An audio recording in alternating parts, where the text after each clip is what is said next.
नमस्कार दोस्तों, आप सभी का स्वागत है हमारे यूट्यूब चैनल जिज्ञासु रामाशंकर पर।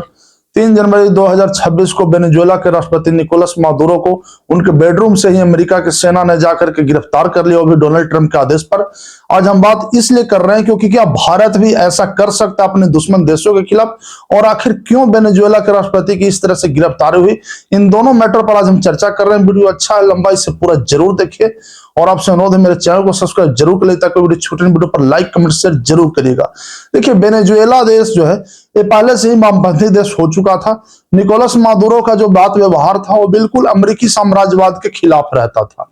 निकोलस मादुरो पर आरोप ये भी लगता था कि वह जाकर के गुप्त तरीके से अमेरिका में ड्रग्स भेजते हैं, जिससे अमेरिकी जो जनता या वहां के नागरिक जो है सो एक समझिए गलत संगत में पड़ जाए, उसका स्वास्थ्य गिर जाए या चाहे दिग्भ्रमित हो जाए, उसका जाकर के एक नैतिक या चारित्रिक पतन हो जाए, जिससे किसी भी देश के अगर युवा या चाहे उसकी पीढ़ियां जाकर के अगर ड्रग्स का सेवन करती है तो उससे जाकर के उस देश को बहुत हानि होता है। तो ये निकोलस मादुरो का इस पर आरोप लगाए गए कि अमेरिका में वो ड्रग्स की सप्लाई करते हैं, जबकि एक्चुअल में अगर देखा जाए तो पूरा का पूरा अमेरिकी सेना या चाहे अमेरिकी राष्ट्रपति की नजर वहां वेनेजुएला में 350 अरब बैरल जो पेट्रोल है, जो क्रूड ऑयल है जाकर के जो छिपा हुआ है उसके जाकर के भूमिगत कुओं में, उस पर पूरा का पूरा डोनाल्ड ट्रंप का नजर था।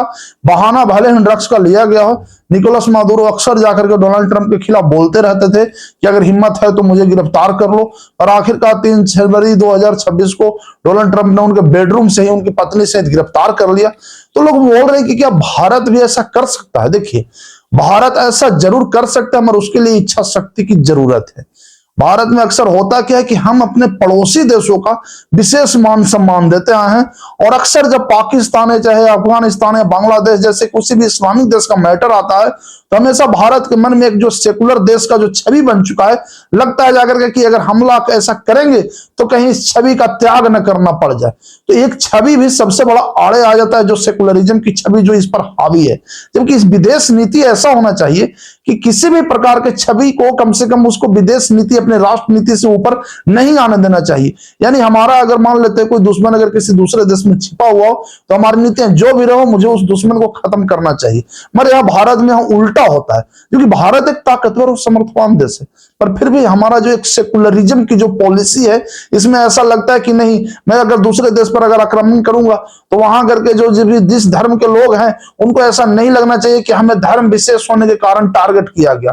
तो ये भी आरोप जाकर के लग जाते हैं। तो जबकि भारत के पास ताकत है, मगर फिर भी इस आरोप के कारण वो ऐसा नहीं कर सकता। फिलहाल अगर देखा जाए तो हमारा देश पूरी तरह से मजबूत है और वे अपने दुश्मनों को जवाब देने में सक्षम है, मगर भारत अपनी ताकत पहचान नहीं रहा है कि अपनी ताकत को अगर पहचान ले तो हम भी जाकर के अपने देश के दुश्मनों को ऐसे ही खींच करके ला सकते हैं। आज जो अमेरिका ने किया, बहुत से लोग इसकी निंदा करेंगे, मगर मैं अगर इसे राजनीति के दृष्टिकोण से देखूं तो अमेरिका ने जो किया वो बिल्कुल सही किया। अगर अमेरिका को लगता है कि वहां वेनेजुएला का जो राष्ट्रपति है हमारे खिलाफ है, दिन भर जाकर के हमारा डेथ टू अमेरिका टाइप का जो बयान देते रहता है, तो उसके साथ जो अगर सलूक किया गया है तो बिल्कुल सही है। बहुत से लोग बोल रहे हैं कि उनका अगला टारगेट ईरान हो सकता है, मगर अगला टारगेट ईरान होगा कि नहीं होगा ये तो बाद का बात बताएगा। पर फिर भी जाकर के ईरान के लिए खासियत यही है कि वह अमेरिका से काफी दूर है, यानी लगभग मेरा शब्द अगर लगाया जाए तो अमेरिका से वह करीब 10,000 किलोमीटर दूर है, और यही दूरी जाकर के ईरान के लिए समझिए अच्छी बात है। पर हाँ, वेनेजुएला का इतना जाकर के दूरी नहीं था, उसका नजदीकी था, तो इस वजह से जाकर के वेनेजुएला पर हमला संभव हो पाया और वहां के राष्ट्रपति को ठीक उसके बेडरूम से उठा लिया गया। मगर ईरान की जो दूरी है, मगर ईरान का एक थोड़ा सा अगर वेनेजुएला से भी देखे तो एक ज्यादा ताकतवर देश है ईरान। तो फिलहाल ऐसा तो लगता नहीं है कि ईरान का वहां जाकर के हमला इस तरह से अमेरिका कर पाएगा, इसके चांसेस तो कम लग रहे हैं। पर भारत अगर अपने दुश्मन देश में भी जाकर के इस तरह से काम कर सकता है, जैसे पाकिस्तान हो गया, अगर कोई आतंकवादी अफगानिस्तान या बांग्लादेश में छिपा हुआ है तो वहां जाकर घुस करके किसी को भी ला सकता है। ये क्षमता भारत के पास है, बशर्ते कि भारत अपना विदेश नीति में थोड़ा चेंजेस लाए। क्योंकि भारत का विदेश नीति में अक्सर अपने पड़ोसी देशों को तजब्बो यानी उसे वरीयता देने का जो एक चलन है, इसे बंद करना होगा, खत्म करना होगा। हमें हर हाल में अपने हितों पर ज्यादा ध्यान देना होगा, क्योंकि जब तक भारत अपने हितों पर ध्यान नहीं देगा तब तक उसे कम से कम अपना विदेश नीति में इस तरह से जो रवैया भी चल रहा है बचाने का दूसरों को, या चाहे दूसरों को मान सम्मान देने का, इस मान सम्मान देने की नीति में बदलाव करना होगा। क्योंकि भारत के पास ताकत तो बहुत ज्यादा है।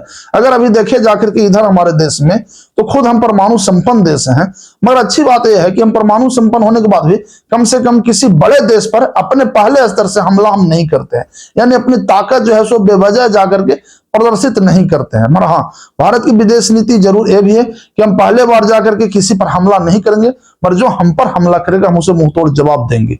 तो भारत के पास ताकत है कि वो किसी भी देश में घुस करके वहां जाकर के अपने देश के दुश्मनों का खात्मा कर सकता है, और ऐसा किया भी है। ऐसा सर्जिकल स्ट्राइक पाकिस्तान में किया गया है।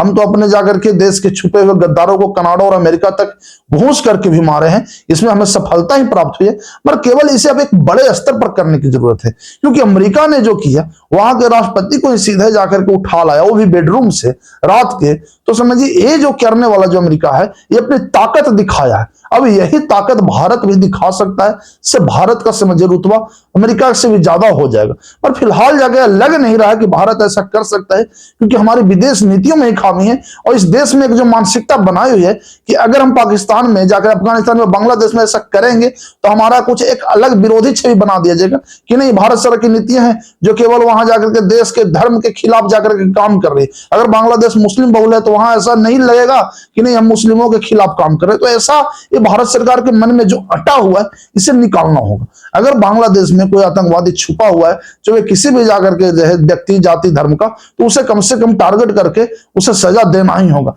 अगर इस नीतियों के खिलाफ जाकर के अगर आप करेंगे, अपने राष्ट्र हित को छोड़ देंगे, पड़ोसियों का समझिए ज्यादा ध्यान रखेंगे, तो ये नीतियां देश के लिए घातक हो जाएगी। सरकार को इस पर काम करना चाहिए। अपना राष्ट्र अगर भारत है तो इसे पहले वरीयता दे। बाकी दूसरे देश जो भी रहे उसे कोई मैटर नहीं, चाहे वो नेपाल हो, जाकर के पाकिस्तान हो, बांग्लादेश हो, अफगानिस्तान हो, वे किसी भी जाति धर्म के रहे, उन्हें जाकर के आपको छोड़ देना होगा। आपको उनकी वरीयता नहीं देनी होगी, वरीयता खुद भारत का देना होगा। आज अमेरिका में सोचिए कि एक अपना जाकर के राष्ट्र है, वेनेजुएला में भी बहुत से ईसाई होंगे, अमेरिका में भी ईसाई होंगे, मगर उसने कोई तनिक भी जाकर के उन ईसाइयों का जाकर के कोई दया नहीं दिखाया, बिल्कुल वहां के राष्ट्रपति को उठा करके ले आया। अमेरिका ऐसा बात नहीं है जाकर के कि वो ईसाई जो देश होते हैं उस पर हमले नहीं करता है, जाकर के गैर ईसाई देशों पर नहीं। अगर देखा जाए तो अमेरिका इस मामले में कोई भेदभाव नहीं करता, उसके खिलाफ जो भी रहता है जाकर के उसे सजा दे ही देता है। आज वेनेजुएला को अगर ऐसा लगता होगा कि नहीं, हम भले वामपंथी देश है, हमारे देश की अधिकांश जनता वामपंथी, पर बहुत से तो वहां की जनता जाकर ईसाई मत का भी फॉलो करती है। अमेरिका ने इसका कोई भेदभाव नहीं किया, चुपचाप वहां के राष्ट्रपति को जाकर के अपने यहाँ ले आया। हमारे यहाँ भी ये सोच रखना ही होगा। पाकिस्तान, बांग्लादेश, अफगानिस्तान में जितने भी देश विरोधी तत्व बैठे हुए हैं, उन्हें सजा देते समय किसी भी प्रकार के जाकर के धर्म, जाति, मजहब को न देखे। सरकार ऐसे स्ट्राइक कर सकती है और वहां जाकर के छिपे हुए जितने भी देश के दुश्मन है उसे सजा दे सकती है। पर भारत सरकार के पास ताकत है, पर भारत सरकार के पास इच्छा शक्ति की कमी है, क्योंकि हमारी विदेश नीतियों में थोड़ा बदलाव करना होगा।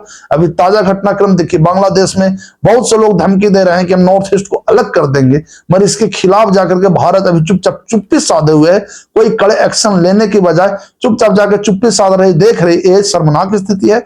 सरकार को ऐसे तत्वों के खिलाफ तुरंत कड़े एक्शन लेना चाहिए, जिससे जाकर के लोगों में जाकर के विश्वास बना रहे कि हाँ, हमारा देश एक सुरक्षित हाथों में है।